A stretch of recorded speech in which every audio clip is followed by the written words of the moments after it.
At the end of the day, everyone for himself. Of course, that is what politics is all about. Campaign posters of vice president, pastor, prophet, professor, whatever title you want to attach to him. But we know that vice president position in Nigeria is more or less like an errand boy. The president can do and undo. But Vice President Yemi Osinbajo has decided to get himself off from that errand boy position. He knows what he is going through. He was shut down. They made sure that he does not fly, he does not shine.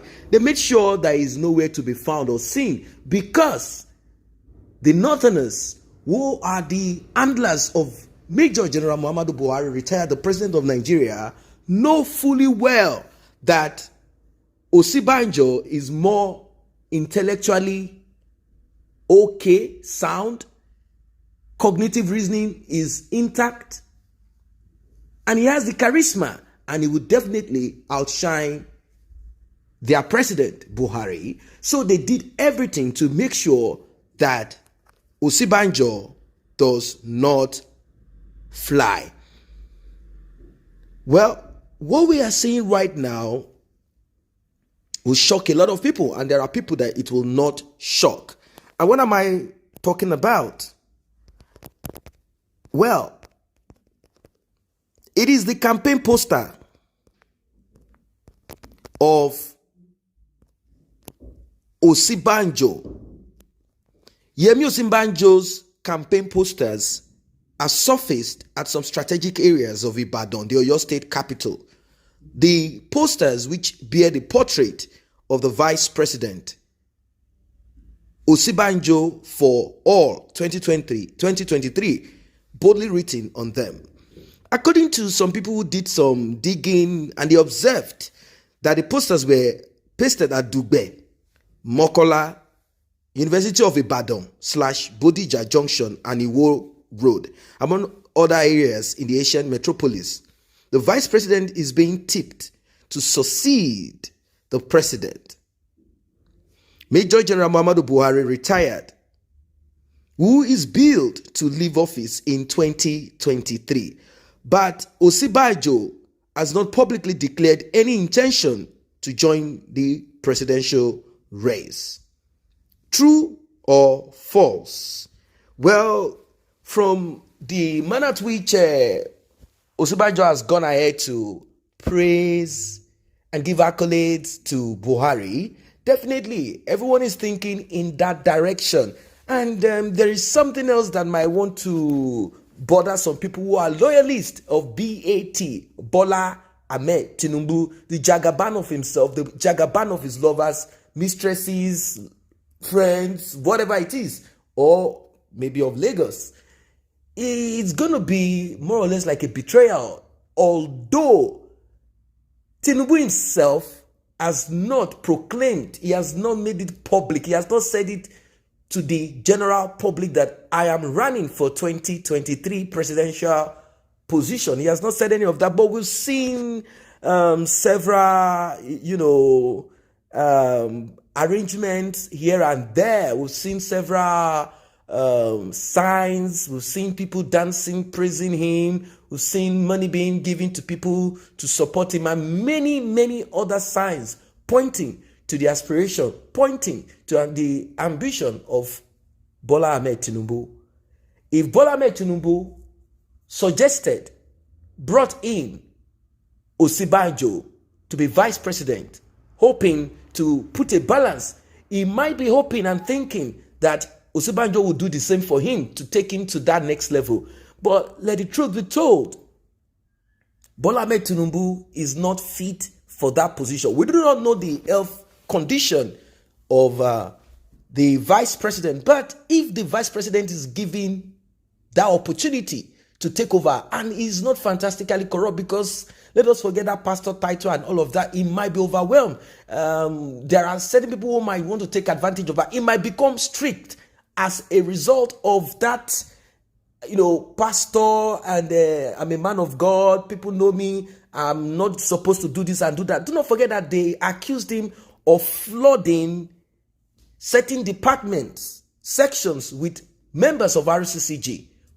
Same nepotism that Bola Ahmed Tinubu might play if he gets there or not, and the same that we are going through right now, nepotism under Major General Muhammadu Buhari.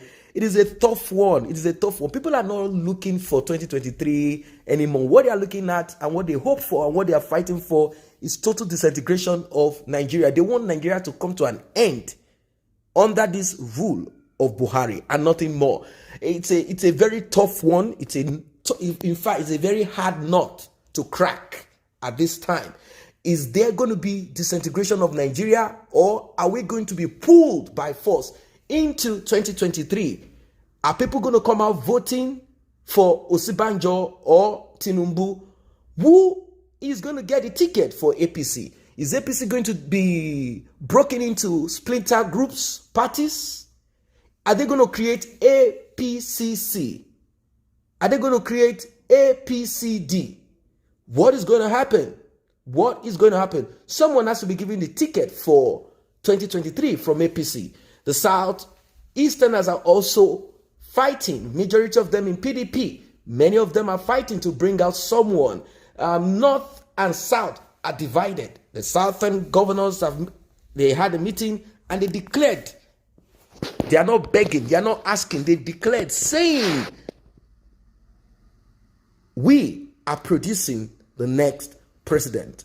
The North is not saying too much about this, aside saying, well, you cannot just talk like this. We've seen that you people put an end to open grazing. If one Southerner becomes president, that means we will not be able to do our archaic business anymore. We need someone to sit down with us on the round table to give us assurance, to not just the assurance, there are certain things they're going to put in place to make sure, should that person decide to act out of their agreement, then they will probably bring in more Boko Haram, infuse the military with this and that. It's going to be terrible. The only problem I see with the south of Nigeria, you see, if Southeasterners get into that position, Igbo people get into that position, there is a possibility of repeating the same thing that happened back in those days. Maybe services will be occupied by Southeasterners, same nepotism. If the Southwesterner gets in there, well, we don't know what's going to happen.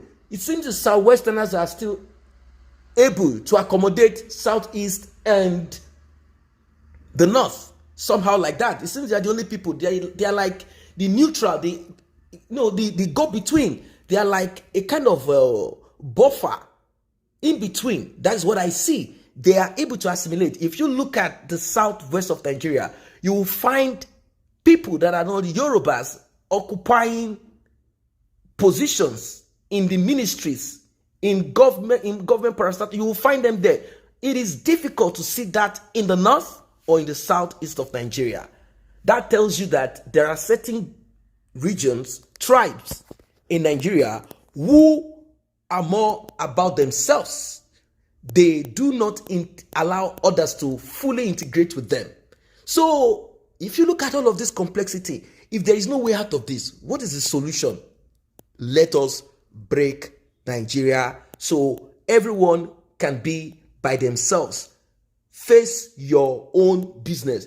People who do not have similar languages cannot be a nation. That is one complexity about Biafra. Anyone that does not speak the major language, the majority in Biafra are Igbos. Anyone that does not have a kind of connection with that language, I mean, if the general Igbo is spoken and you don't understand anything out of it, you cannot be part of that nation. It's not just going to work. Let us be very realistic about it. That is why I am not buying into the idea of everyone in that southeastern region calling themselves Biafra and saying, let us all be one. If you don't speak the same language, it is going to be very complex. For the people of the southwest, they might have it working for them. It might probably work for them because 99.9% of them understand the general Yoruba language. That is what they call a nation, and that is the only way out. So for me, it's just it's a suggestion. It's a suggestion. There are other people. You might also want to drop your comment about this. But right now, what we know is the campaign of no other than Yemi Osinbajo for president.